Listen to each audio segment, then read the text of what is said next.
pengalaman aku sebagai sutradara di sini tentunya seneng banget karena banyak yang emang udah deket sama Yaya, sama Brian, dan ketemu orang-orang baru kayak Unian, kayak Kanagra, juga seneng banget bisa bertukar pikiran. Dan ternyata nggak semenyeramkan itu ngedirect film panjang pertama, alhamdulillah, karena semuanya energinya positif, energinya seru. Walaupun ini film horor, alhamdulillah nggak horor ngejalaninnya. Pemilihan cast sendiri Inara turun tangan juga. Sebenarnya kalau untuk cast banyak lebih cenderung diskusinya lebih banyak sama Prilly dan Umay. Cuman tentunya aku juga ikut dilibatkan dalam situ karena kan cocok enggaknya karakter berpengaruh sama keputusan aku juga sebagai director. Tapi setelah perannya jatuh pada Brian dan Yayas, Bersyukur banget dan emang cocok banget. Kak Brian, ini film horor pertama seperti apa? Mungkin ada fakta yang menarik yang ditemukan? Fakta Fakta menarik, menarik. aku pertama kali ngeliat orang kesurupan secara langsung. Oh iya ya, iya. Kesurupan orang, satu hari kita syuting kesurupan, 2 orang kesurupan, semua kru tuh pucet semuanya. Habis itu Dan hujan habis deras. hujan deras, Kita kehujanan listrik benar-benar tiang mati. listrik meledak. Jadi emang horor Meriah aku ya? secara langsung itu doang. Tapi Iya kan? tapi seperti kayak si Indra tadi bilang, syukur ini cerita horor, tapi bukan hanya horor. Kenapa juga aku akhirnya milih film ini karena dramanya juga sangat kuat. Bukan hanya horor yang oke, kita buat tegang, jump scare, enggak. Jadi emang tegangnya itu bukan hanya tegang, tapi ada rasa sedih, rasa kesal, rasa gemas sama perjalanan setiap karakternya. Itu jadi salah satu alasan utama kenapa aku pilih juga akhirnya terlibat di movie. Itu kesurupannya lokasinya di mana? Wah, langsung itu. Berapa lama? Nggak terlalu lama ya? To be honest, pas ada Ngeblank seorang ya? yang kesurupan, aku ngeblank karena itu udah siap banget setnya. Terus aku kayak, jadi kita ambil take apa dulu ya? Gimana ya? Jadi aku langsung muter otak lah, ini langsung scene apa ya, itu sekitar lama sih kayaknya karena 2 orang kan, jadi back and forth ke apa namanya, base camp juga ada. Jadi aku nggak tahu sih kalau masalah detailnya karena aku di set. tapi setelah rangkaian kejadian horor itu kalian jadikan alert atau apa, atau jadi ada kayak doa bersama atau gimana? Berdoa sih masing-masing. Semuanya habis itu diem semua itu Habis itu diem karena kita running out of time karena udah anginnya tuh udah gimana sih rasanya mau hujan ya. Dan itu scene semua eksterior malam. Jadi aku lebih ke ya realistis aja, paniknya nih gimana kalau scene ini tuh nggak kekejar gitu. Dan nggak mungkin forsir juga sih yang abis Iya. mengalami kejadian itu, pasti mereka Iya. butuh istirahat kan. Lokasinya di mana? ada deh. Ada Ntar takut kalau kita bilang ntar orang pada kesana lagi. Brian, tapi apa sih effort yang kamu keluarkan di film horor? Apakah mungkin kamu pendalamannya lebih deep daripada yang sebelum-sebelumnya atau kayak gimana? Deep bukan karena horornya ya, karena emang karakter itu layer dan kompleks banget. Jadi, dan ini pertama kali aku main film yang dimana aku punya adik gitu, kakak adik, berbeda hubungan antara kakak adik. Dan syukur sama Yayas, jadi emang kita baik bicara ya sebelumnya ya, banyak diskusi, ini si Sena pengen dibawa gimana, ngeselinnya pengen gimana, alasan-alasannya itu karena apa. Karena menurut aku emang setiap karakter bukan hanya satu layer doang. For me there's no really antagonis, protagonis tuh bad or good tuh nggak ada. Jadi semua layernya kita pikirin. Jadi susahnya itu bukan di horornya aja, emang ada beberapa adegan yang harus tegang, takut, kaget, oke, tapi juga lebih effort di adegan-adegan dramanya, adegan masalah dysfunctional family-nya, adegan scene-scene panjang dan emosional antara aku sama Dewi, sama orang tua, itu sih yang sama guling-guling di kandang sapi, yang bau pupnya, pup fermentasi itu, the best itu. Tapi ya dilakukan emang karena it's a good story. Sesuatu ya, dan aku seneng banget pas kemarin mereka review beberapa orang cinema aku sama beberapa orang undang buat nonton, itu bukan hanya takut atau horor yang diomongin, tapi juga tetesan air mata, sedih, gemes, keselnya itu pada nyampe semua. Jadi emang aku sendiri dulu nonton, jadi pengen nonton atau nggak tahu pengen nonton pas premier, tapi dengar itu udah kayak alhamdulillah sih. Artinya apa yang kita lakukan, apa yang kita siapkan sebelumnya di reading selama sebulan kayak aduh ini gimana nih, intinya sampai ke beberapa penonton dan mudah-mudahan sampai ke kalian semua di tanggal 30 Mei nanti. Dari segi penampilan juga kan kayak lebih dewasa gitu. Dewasa. Bagaimana? Soalnya karena base karakternya bukan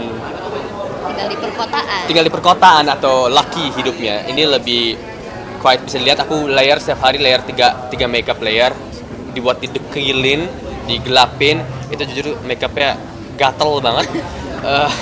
Tapi emang untuk kebutuhan ceritanya, karena kalau kan bisa lihat aku lumayan putih ya guys, maksudnya kayak lumayan ini Nggak masuk sama Sena. Senanya syukur adik aku juga Yayas, maksudnya kayak yang nggak terlalu jauh berbeda mukanya. Jadi emang tim makeupnya sangat kebantu, tim wardrobe sangat kebantu, dan juga art yang dipakai juga sangat kebantu. Jadi ya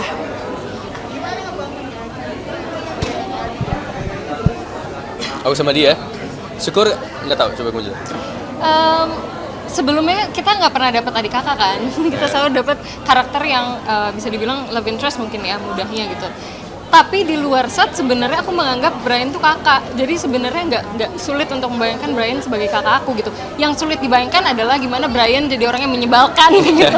Karena buat orang-orang pasti semuanya tahu Brian kalau lihat dari video atau mungkin ketemu aslinya. Brian, Iya kan gitu. Brian tuh orangnya baik gitu, lovely. Nah di sini gimana ceritanya harus benci sama kakaknya gitu. Tapi Brian sih agak mancing-mancing gitu ya. Kamu you tried. Brian mencoba untuk kayak bikin Senanya tuh vibes-nya terbawa gitu di saat biar aku ada kayak capek deh gitu. Tapi di luar set kita ya udah sebagai teman lagi, ngobrol lagi, bercanda lagi. Soal kakak adik bukan kakak adik sibling goals atau Iya. enggak, ini nggak pengen punya kakak adik seperti ini. Soalnya emang itu masalah mereka yang mereka bawa sendiri, bukan hanya masalah aku juga, tapi masalah juga karakter Mian, karakter Bara juga, namanya Bara karakter itu ya. Banyak rahasia-rahasianya. So it's not sibling goals, tapi lebih kayak cara membenci satu sama lain tuh gimana caranya gitu. Itu kan mengangkat image yang kayaknya nanti bakal ngeselin. Karena kamu kan sudah dikenalin pencitraannya. Astagfirullah. Pencitraan. Ini karakter itu yang aku bilang, aku alhamdulillah banget itu ada director yang sangat talented, lawan main juga yang sangat mendukung, sama Fontian juga sangat menulis lumayan detail. Jadi emang reading sebelumnya emang kita bahas bikin panjang lebar. Kita bikin bareng-bareng Sena ini dulu ngapain ya? Iya. Kayaknya dia kalau bikin gini seru ya. Kayaknya dia dulu kayak gini, kayak dia Iya. dulu kayak gini. Pas kayak gini dia sedih nggak kira-kira? Iya. Jadi kayak gitu-gitu sih. Pembahasannya prosesnya. banyak. Bukan pembahasan bukan tentang hanya story ini, tapi kita buat story-story untuk menjadi bekal aku Iya. pas mainin Sena. Brian, ada pengalaman Sorry, Tata. yang kamu ya, ada pengalaman yang berbeda nggak sih atau ada tantangan berbeda? Pengalaman yang berbeda, mungkin kalau yang kayak major banget enggak ya, karena kan genrenya kebetulan masih sama. Tapi secara cerita bisa dibilang ini dan the way Inara kasih pendekatan karakternya yang tadi aku udah bilang lumayan berbeda, dan karena kita udah kenal sebelumnya. Dan sebenarnya nggak sama Inara aja, sama Bumian pernah, sama Brian pernah, even sama Kanagra yang belum pernah. Tapi pas ngobrol kita udah punya cara untuk gimana cara kita bisa masuk satu sama lain. Jadi nggak sulit, malah aku penasaran sih karena Inara punya point of view bentuk orang yang teror tapi berbeda, nggak hanya kayak kaget doang, tapi ada layer-layer lain pada saat dia kaget, apa yang dia rasain gitu.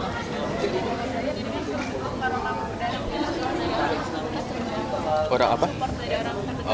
Keluarga, juga aku juga bilang tim sinemaku atau keluarga sinemaku juga lumayan dekat sama aku ya. Soalnya bisa dibilang ada beberapa project sama mereka juga. Jadi karena dari mereka dan support bukan hanya dari keluarga tapi juga keluarga sinemaku juga sangat positif dan percaya untuk aku main karakter seperti Sena. Jadi aku langsung oke, I will do it. Maksudnya kayak mereka percaya aku bisa lakukan, artinya aku juga harus percaya aku bisa lakukan.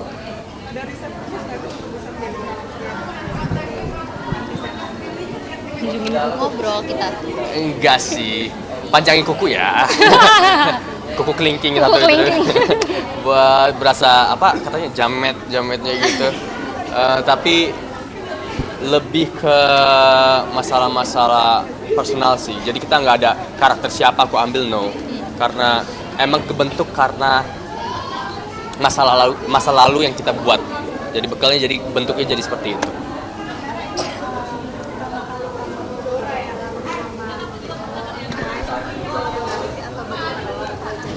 Di project aku sebelumnya udah sering berkolaborasi sama Umay sih, kayak dari Kukira Kau Rumah, Umay direct, aku jadi Astrada. Terus di beberapa project setelahnya aku jadi production designer, Umay jadi director. Terus aku juga pernah aku yang direct, Umay yang main di film pendek aku Langkah Renjana. Dan di sini karena Umay spill dikit orangnya penakut ya, jadi dia produce, aku direct. Banget. Bang, kenapa? Pertanyaan terakhir ya. Gimana ya? Mungkin karena kita sama-sama punya interest yang sama, jadi kita aku jujur nggak tahu caranya gimana. Cuman alhamdulillah saat kita ngomongin kerjaan itu kita emang secara otomatis memisahkan diri dari kedekatan kita di hubungan gitu sih. Sulit nggak Kak? Enggak, kalau dari aku malah seru banget bisa kerja sama orang terdekat. Kalau ada masalah di hubungan, nyambung ke kerjaan dan sebagainya. Alhamdulillah enggak sih.